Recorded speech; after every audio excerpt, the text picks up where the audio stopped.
Looking for a quality used vehicle or to sell your pride and joy? Tired of the online noise and disappointment? My Car Now is a Johannesburg-based online dealership offering our clients high-quality used motor vehicles. We pride ourselves on walking our clients through the process of buying or selling their cars. All our vehicles are prepared with excellence and utmost integrity, and we value the long-term relationship with all our clients. If you're in the market or looking to sell, mycarnow.co.za should be your choice. If you enjoy our content, please subscribe for more.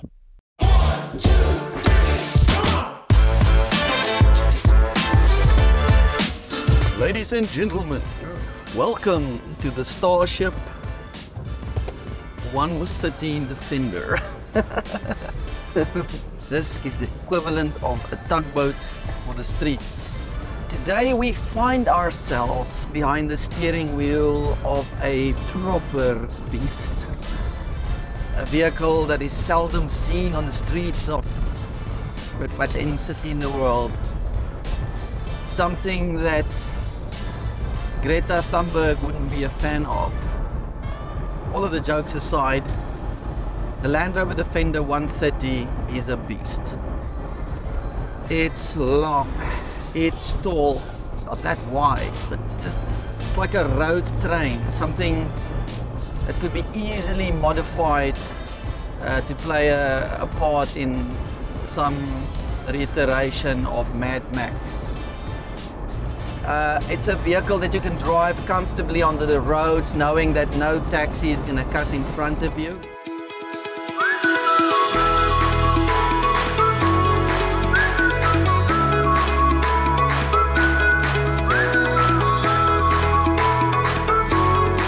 It's quite a tricky vehicle when you're navigating like smaller parking areas in inner cities or towns.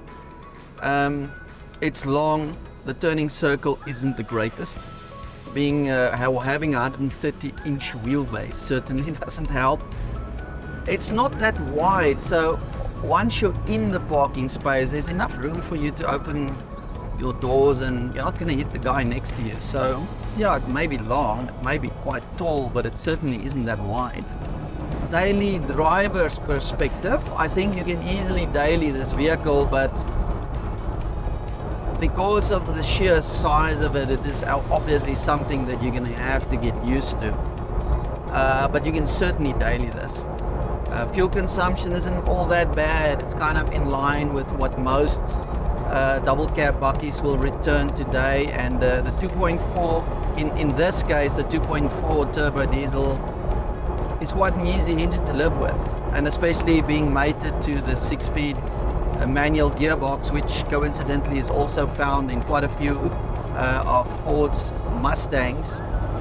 It just works pretty well. You know, 6 gears, I'm cruising at 80 k's an hour at 1,500 RPM on a mild uphill, no issues. It's got enough torque. The engine is not a peaky engine, so all power is kind of low down in the rev range. And that kind of helps in terms of livability. Steering feel is crap, very, very crap. It's just like having a big round thing that makes you go left or right, but it's crap. So, and it's not very comfortable, if I'm honest with you.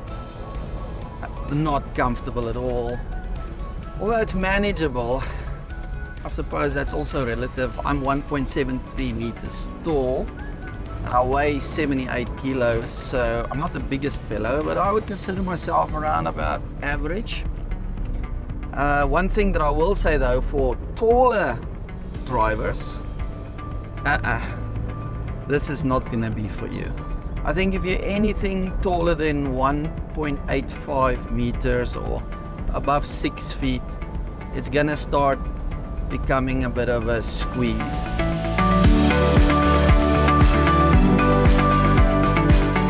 Here we go, 0 to 100 kilometers an hour.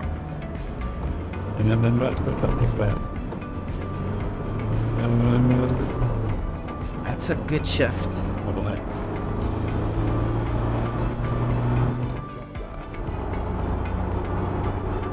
Definitely doing better.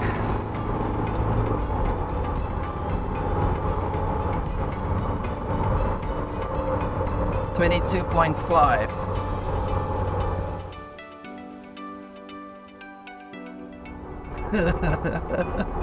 I can't think of any excuses.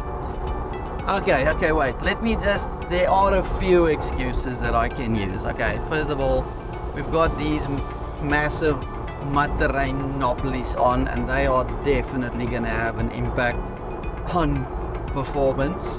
But okay, we've got a massive bull bar on the front. We have a lifted suspension. We've got a hunting cage at the back, which is covered in canvas, which is not aerodynamic at all. And we have a snorkel.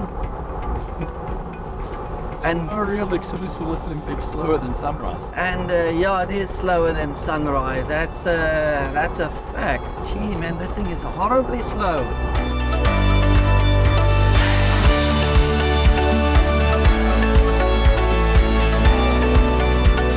So this particular vehicle has been fitted with some mud terrain tires, so they pretty much as noisy as a talkative passenger on a long flight.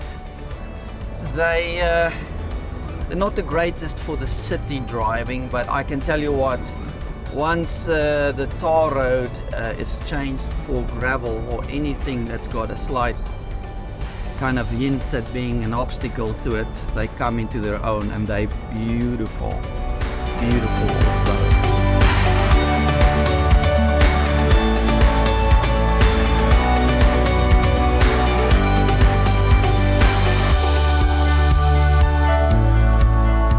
So taking this thing off-road, it's a whole different story.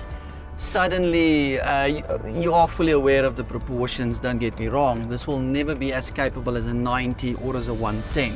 But for what it is, the size of it, it is so capable. I mean, there's still a lot of ground clearance. But the thing is the way that the transfer box works with the gearbox and the engine, the way and the ease at which this vehicle just overcomes obstacles that you wouldn't even dare to believe is just phenomenal. And it's exactly in an environment like this where the 130 comes into its own. What a phenomenally capable 4x4 double cab.